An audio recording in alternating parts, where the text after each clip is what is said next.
يحدث كل يوم. بابا يا بابا يا بابا يا بابا. اولالا اولالا اولالا اولالا. اللي يوزع هدف ويعني وكنت متألقا من البداية حتى النهاية. في رأيك يعني كيف حافظ اللاعبون المصريون على هذا الشكل الجميل حتى رغم إصابة صلاح التي أحدثت هزة، والجميع كان يعني قلقا أن هذا الخروج قد يؤثر على الفريق؟ احنا الحمد لله عملنا ماتش كويس وعرفنا نتعادل في الاخر. دي ورت روحنا عامله ازاي، وان احنا فرقه واحده وكلنا بنلعب على قلب راجل واحد. مش مهم مين يجيب، مش مهم مين يعمل اسيست، مش مهم مين يبقى نجم الماتش. اهم حاجه ان احنا بس نكون فرقه ونكسب كفرقه. كنا بنهاجم كويس قوي وبندافع كويس قوي برضو كلنا مع بعض، وكنا كلنا بنجري وبندي اقصى ما عندنا. أريد أن نتحدث عنك بشكل شخصي. أنت اليوم لعبت في نهاية المباراة رأس حربة، في البداية جناح أيسر، غيرت مركزك أكثر من مرة، وفي كل التجارب ما شاء الله كنت على المستوى.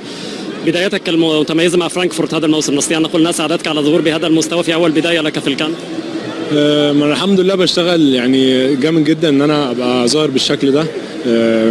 زي ما انت قلت لعبت فيرود في الاخر، كنت هاف شمال في الاول، وانا في ناديه بلعب فيرود، فانا متعود العب فيرود، وهنا في المنتخب دايما بلعب هاف. فالحمد لله احنا بنحاول ننفذ المدرب بيقول لنا عليه، وانا طبعا مبسوط جدا. بس للاسف ما عرفناش نجيب ال3 بونت، بس ان شاء الله احنا مركزين في الماتش اللي بعده.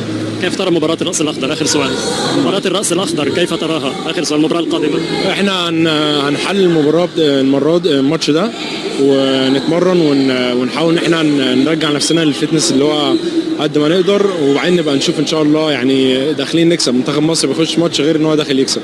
شكرا عمر، وبالتوفيق دايما في القمة.